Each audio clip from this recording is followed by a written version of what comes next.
Halo, Assalamualaikum warahmatullahi wabarakatuh. Kembali lagi di channel Club Nova. Terima kasih sobat sudah mampir di video ini. Semoga sobat selalu sehat, selalu dalam lindungan Allah, dan selalu diberi rezeki. Amin. Sobat, gimana ya kalau IKN ini benar-benar menjadi pusat pemerintahan dan pusat ramah lingkungan? Hari ini kita akan mengulas konversi persnya Menteri Koordinator Pembangunan, terus Kepala Otorita IKN Pak Basuki, bahkan Marwar Sirait, Menteri Perumahan, di mana kabarnya akan melanjutkan pembangunan IKN dengan melibatkan anggaran besar. Proyek yang ambisius besar ini akan berkolaborasi dengan swasta luar dan negeri. Yuk, bagaimana kabar kelanjutan IKN sesuai perkembangan dan kemajuan pemerintah? Langsung tonton video.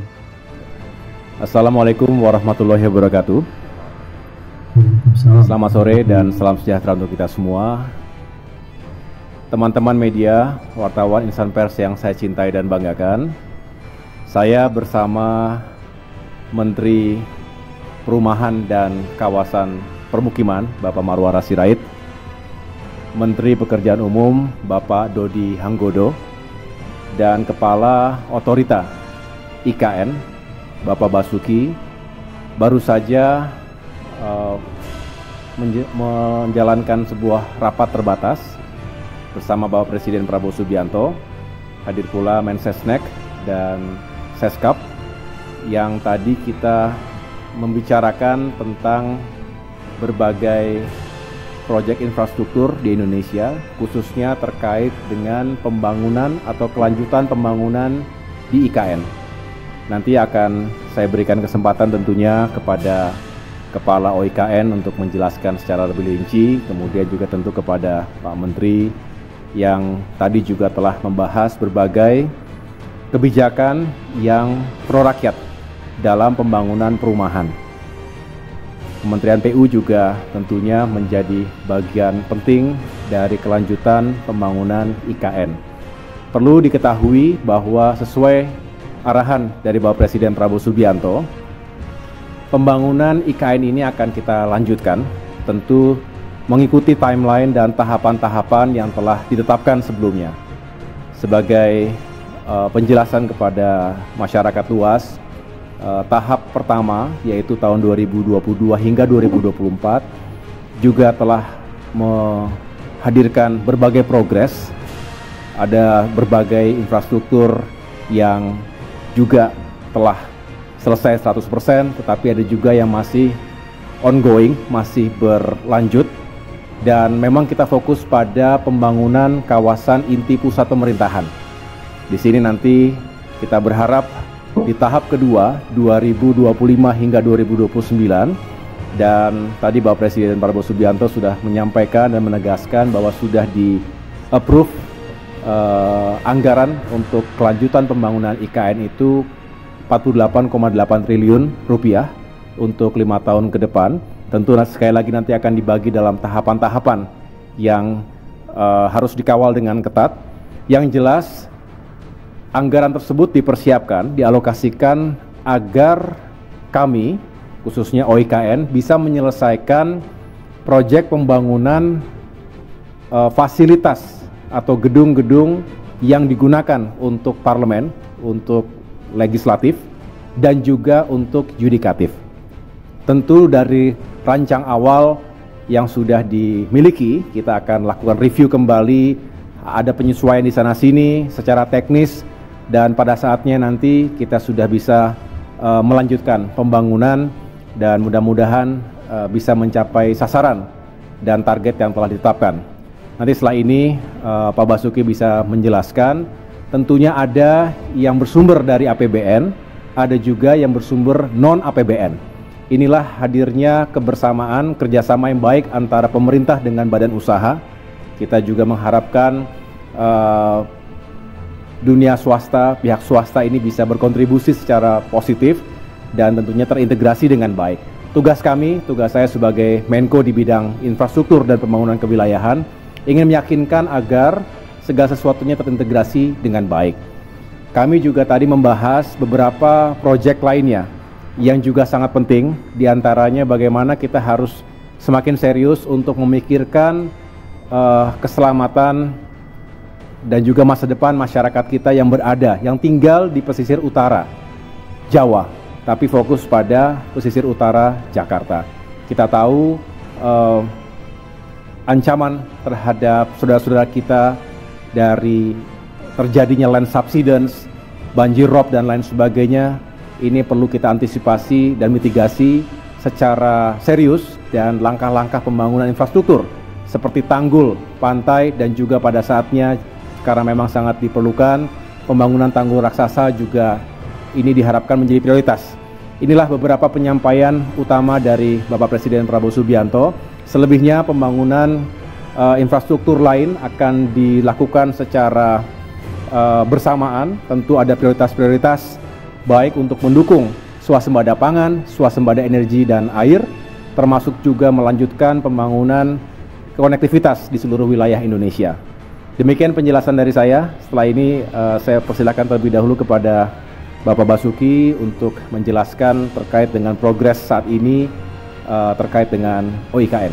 Terima kasih. Terima kasih Bapak Menko. Assalamualaikum warahmatullahi wabarakatuh. Seperti yang disampaikan oleh Bapak Menko, tadi kami melaporkan tentang progres tahap awal yang meliputi pembangunan infrastruktur prasarana untuk bisa dimanfaatkan oleh ASN dan masyarakat lainnya. Nah, 2025 sampai 2028 tadi.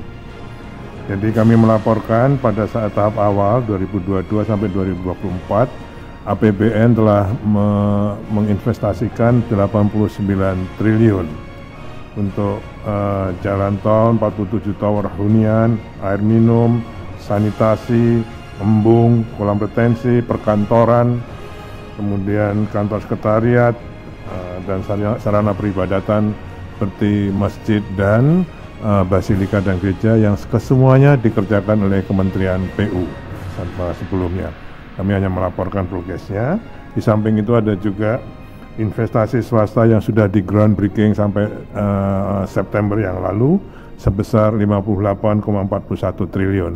Ini progresnya sekarang ada beberapa yang sudah jalan, ada yang sudah selesai, ada yang sedang dalam persiapan desain. Kemudian yang tahap kedua, ini yang paling penting, beliau mempunyai target bahwa pada tahun 2028 sudah ditargetkan menjadi ibu kota politik. Okay?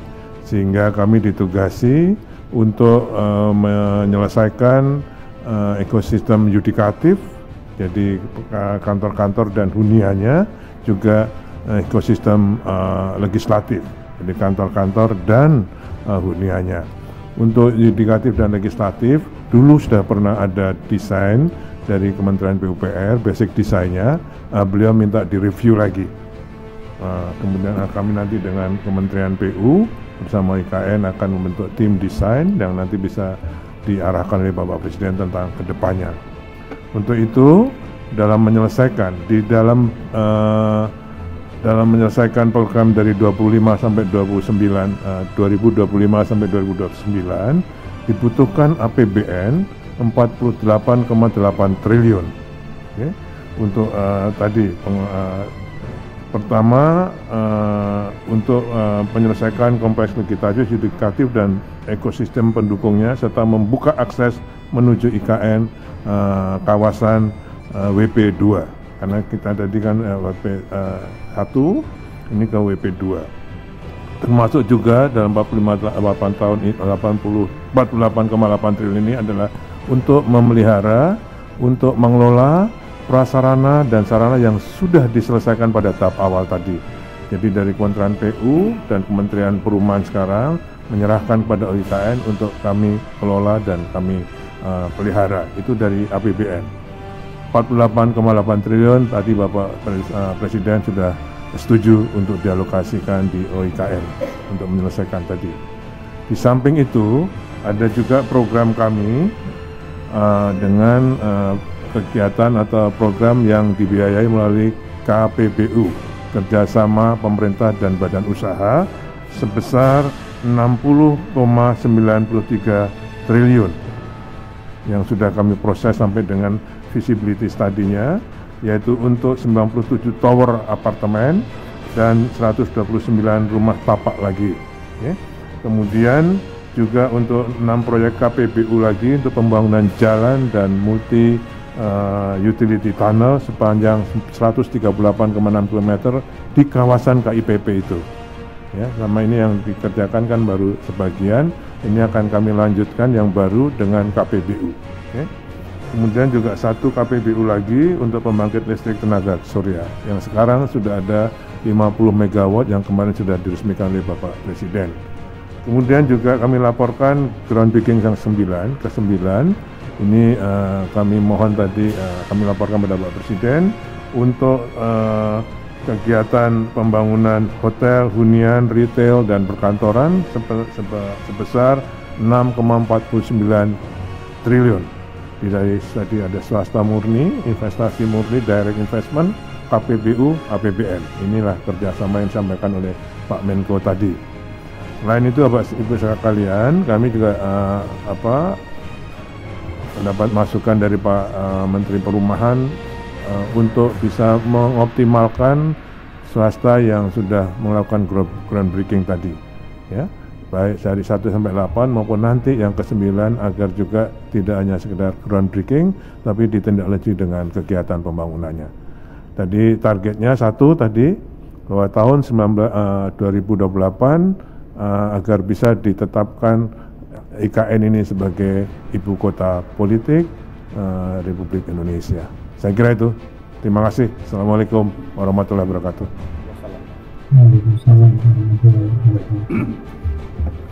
Terima kasih Pak Menko yang saya hormati Bapak Menteri PU dan juga Bapak Ketua IKN Bapak Bas. Yang pertama, kami melaporkan bahwa kami Kementerian Perumahan sudah menyelesaikan 27 tower di IKN dan siap untuk diresmikan. Karena tadi Bapak Presiden mengatakan beliau senangnya datang untuk meresmikan, bukan untuk groundbreaking.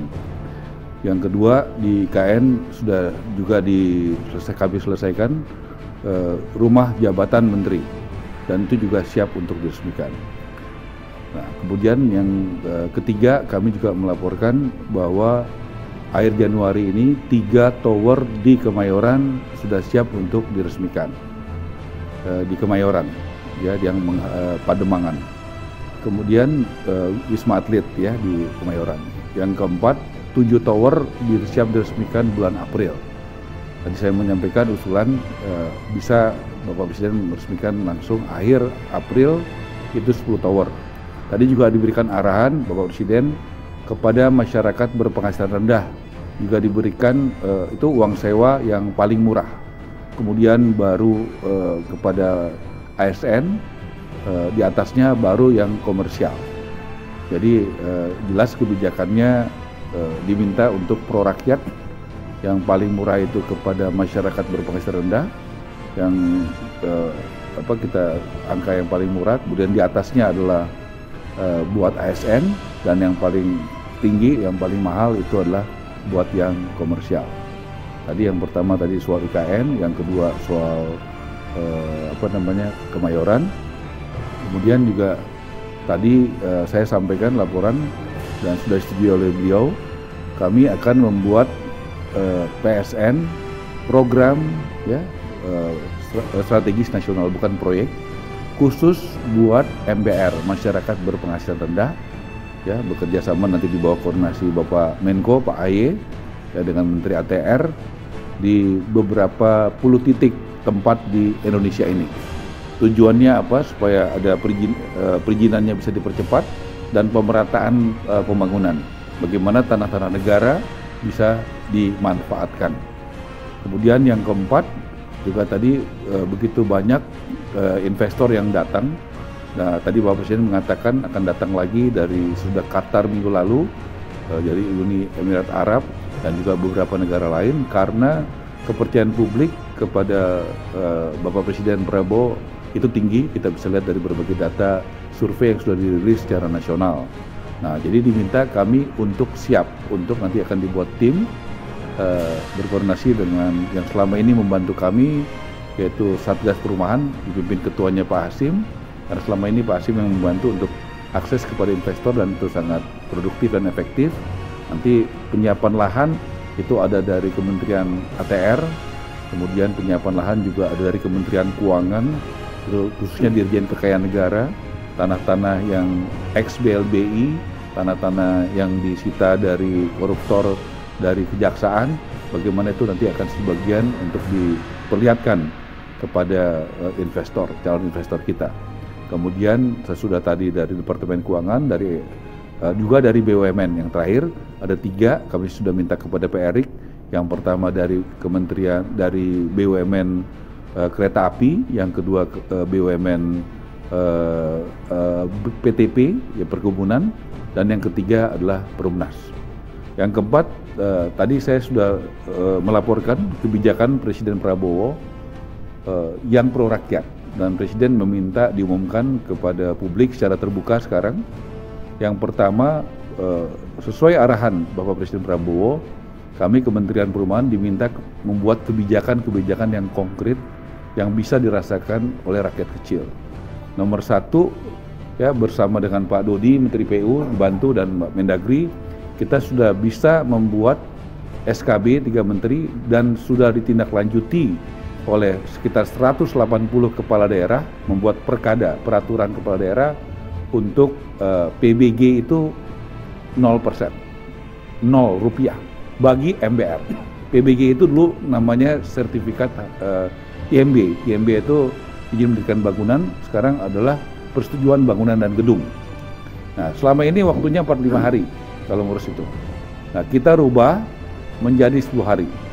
Dan saya sudah laporkan tadi, contoh kita sudah meninjau pertama di Kota Tangerang, kedua di Sumedang, ketiga di Jakarta kemarin. Harusnya saya hari ini di Subang, tapi karena kami dipanggil Presiden, jadi saya tidak bisa ikut ke Subang. Yang datang ke Subang adalah Bapak Mendagri. Nah, kemarin di Jakarta itu bisa sekitar 17 menit. Ya, di Sumedang sekitar 1 jam, Tangerang juga 1 jam. Jadi luar biasa. Kita bisa menjalankan itu, menurut saya reformasi birokrasi yang luar biasa. Membuat yang lambat jadi cepat.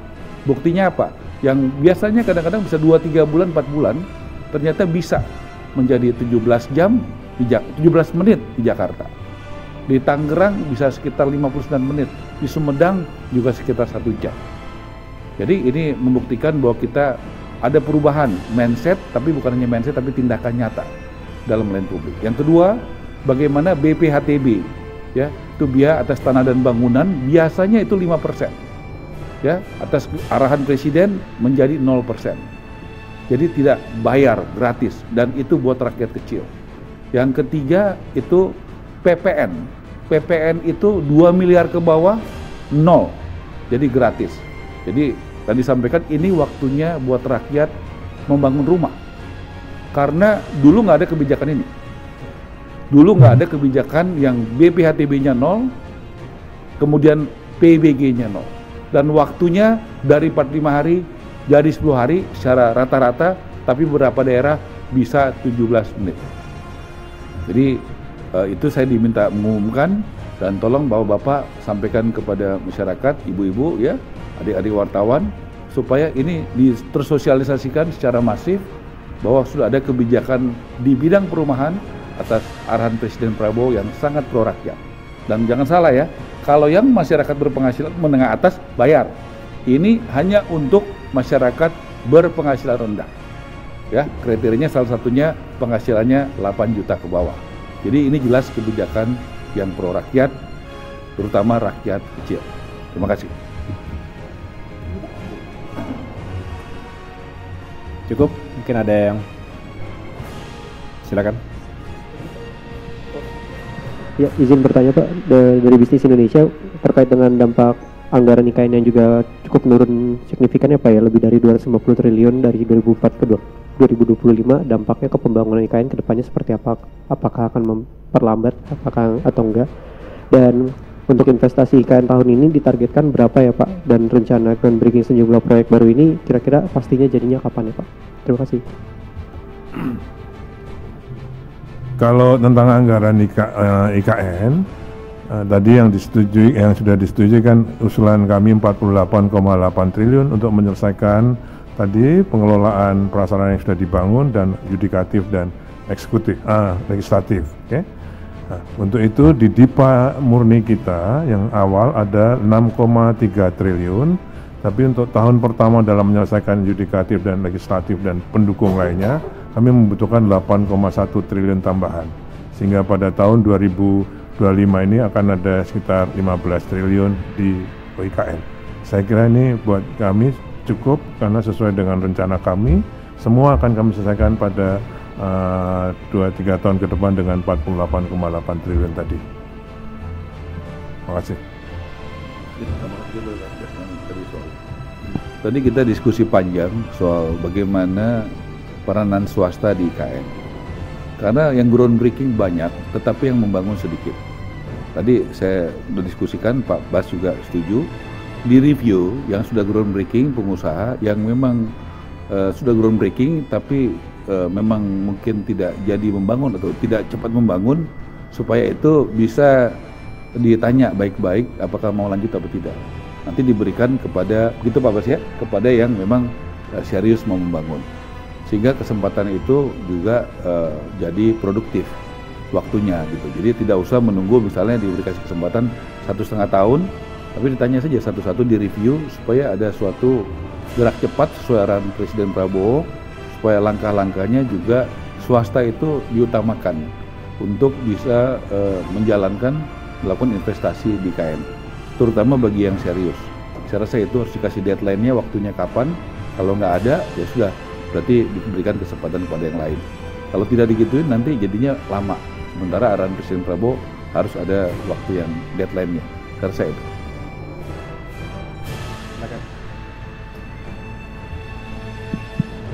Ya Pak, saya dari Fatima dari TV One, ada beberapa pertanyaan. Yang pertama mungkin tadi penegasan mengenai ibu kota politik ini maksudnya seperti apa? Kemudian tadi pada saat rapat dengan Presiden, apakah ada pembahasan kapan Presiden akan mulai berkantor di IKN? Kemudian yang terakhir ini mengenai skema investor asing begitu Pak. Ini seperti apa sih sistemnya? Apakah ada tim khusus yang bertugas mencari investor asing tersebut, memaparkan mengenai IKN atau seperti apa? Sebenarnya kendalanya apa sih Pak untuk investor asing ini untuk berinvestasi di IKN itu sendiri? Terima kasih. Iya, ibu kota politik artinya kalau saat ini kita masih fokus menuntaskan pembangunan berbagai fasilitas untuk pemerintahan eksekutif, tentu belum lengkap karena syarat pemerintahan itu harus hadir pula lembaga legislatif. Kita berbicara DPR RI, DPD RI, tentu juga MPR RI. Sedangkan untuk lembaga yudikatif juga bukan hanya simbol, tetapi memang itulah kelengkapan utuh dari pemerintahan di sebuah negara yang demokratis. Oleh karena itu harapan Bapak Presiden adalah ya fokus dulu di sana, sehingga dengan demikian kalau semua sudah berdiri, ketiga fungsi tadi, maka sebetulnya kita sudah bisa menjalankan tugas-tugas, kegiatan-kegiatan politik, baik yang sifatnya harian maupun strategis. Saya persilakan kepada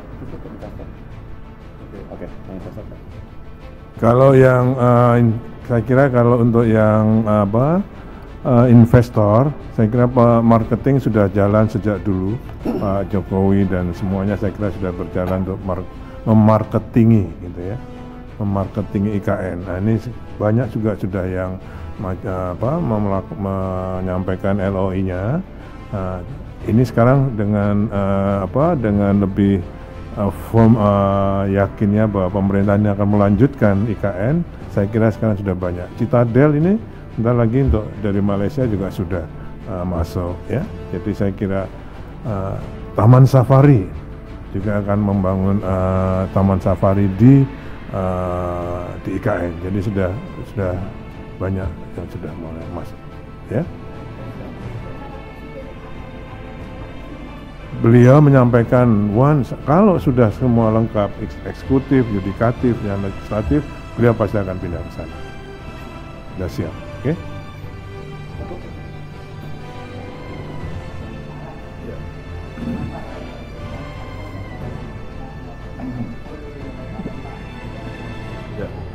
Lalu saya jawab aja.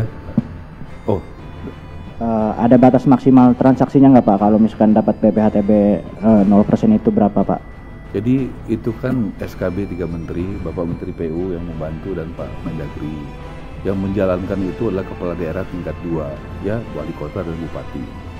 Memang di situ saya melihat bupati wali kota memiliki kenegarawanan. Kenapa? Karena itu mengurangi PAD mereka. Tapi dari diskusi kita sampaikan bahwa masa PAD ngambilnya dari masyarakat berpenghasilan rendah, kan begitu. Justru harusnya kan dibantu, kan gitu Pak ya. Jadi PAD itu kan penghasilan asli daerah. Nah selama ini salah satunya dari situ. Nah toh pemerintah kabupaten kota kan juga tujuannya mensejahterakan rakyatnya. Jadi tadi saya katakan sudah 180-an datanya dari Pak Mendagri ya. Kemarin bulan kami datang ke Jakarta. Yang 17 menit kemarin tuh Jakarta Pak. Nah di situ juga kami melihat sendiri bagaimana kemarin ada perumnas, ada 2 orang yang bisa berproses cepat. Jadi begitu perkadanya ada kan mesti ada payung hukumnya. SKB kemudian perkada, peraturan kepala daerah. Tentu kita dorong, tadi juga sudah saya sampaikan, mudah-mudahan bisa segera selesai. Februari ini semuanya kami akan undang Bapak Presiden untuk bisa dia menghadiri itu ya, apakah bentuk Zoom atau apa, supaya bisa menyaksikan bagaimana proses pelayanan publik itu luar biasa Pak berubahnya.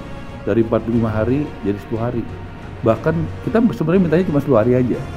Tetapi beberapa daerah bisa lebih cepat lagi. Contoh tadi Tangerang sejam, Sumedang kurang lebih sejam, Jakarta 17 menit. Hari ini di Subang Pak. Gitu. Itu ya. Oke. Udah, cukup Terima kasih ya. Ya, makasih semuanya. Nah, itu ya sobat ya. Jadi Menteri Koordinator Bidang Infrastruktur bersama dengan Menteri Perumahan Rakyat dan Menteri Pekerjaan Umum bahkan otorita IKN melaporkan hasil ratas atau rapat terbatas bersama Pak Presiden terkait pembangunan IKN tersebut. Nah, dari penyampaian tersebut ada beberapa poin yang utama, yaitu anggaran dan tahap pembangunan, di mana pemerintah menyetujui alokasi